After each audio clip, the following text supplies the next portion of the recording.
America आणि इराणमध्ये उद्या इस्लामाबादेत चर्चेची दुसरी फेरी होण्याची शक्यता आहे। अमेरिकेचे उपाध्यक्ष जेडी व्हान्स या चर्चेचं नेतृत्व करण्याची शक्यता आहे। डोनाल्ड ट्रम्प यांचे सल्लागार स्टीव्ह विटकॉफ आणि जार्ड कुशनर यांचे देखील या चर्चेत सहभागाची शक्यता आहे।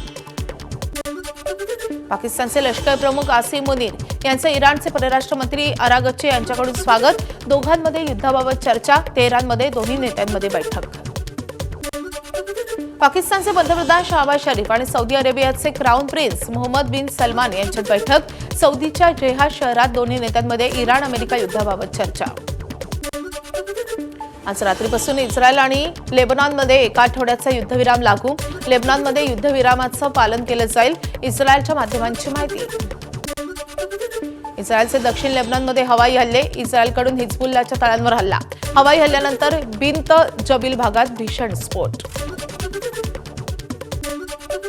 संयुक्त राष्ट्र इराणला $1,20,00,000 मदत करणार। युद्धात आतापर्यंत इराणमधील 3,636 लोकांचा मृत्यू। इराणमधील मानवतावादी मदतीसाठी संयुक्त राष्ट्रांकडून मदतीचा हात। कच्च्या तेलाच्या खरेदीसंबंधी अमेरिकेचा भारताला झटका। रशिया आणि इराणकडून स्वस्त तेल खरेदीची सवलत अमेरिकेकडून मागे। 30 दिवसांच्या दिलेल्या सवलतीला मुदतवाढ देण्यास अमेरिकेचा नकार। अमेरिकेचे अर्थमंत्री स्कॉट बेसेंट यांची घोषणा। हॉर्मुझच्या समुद्रधुनीत अमेरिकेनं केलेल्या नाकेबंदीनंतर इराणची अमेरिकेला धमकी। हॉर्मुझमधील नाकेबंदी उठवली नाही तर पर्शियन आखात, ओमानचा समुद्र आणि लाल समुद्रातील निर्यात आणि आयात थांबवण्याचा इराणचा इशारा। इराणमधील सर्वाधिक 1050 फूट लांबीच्या B1 पुलाच्या दुरुस्तीचं काम युद्धपातळीवर सुरू। 2 एप्रिलला अमेरिकेनं केलेल्या हल्ल्यात पुलाचं झालं होतं नुकसान। इराणनं व्हिडिओ जारी करत पूल लवकरच सुरू करणार असल्याची केली घोषणा।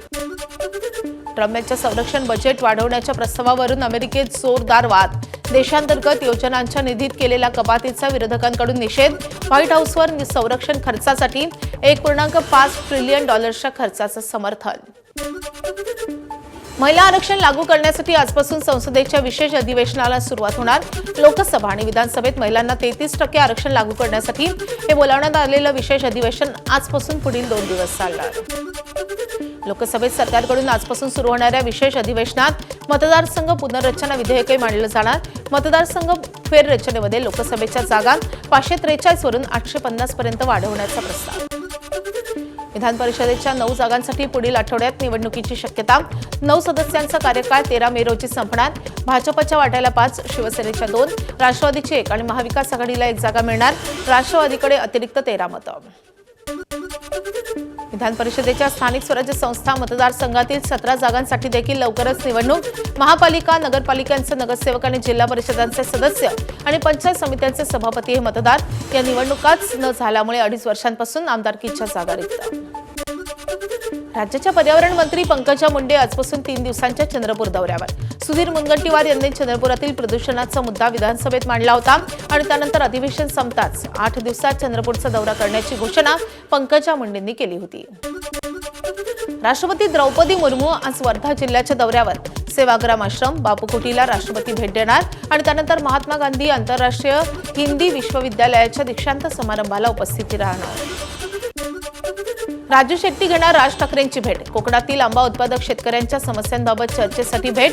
आंबा उत्पादक बागायतदार देखील उपस्थित राहणार। उद्धव ठाकरे, हर्षवर्धन सपकाळ, शरद पवार यांची भेट घेणार।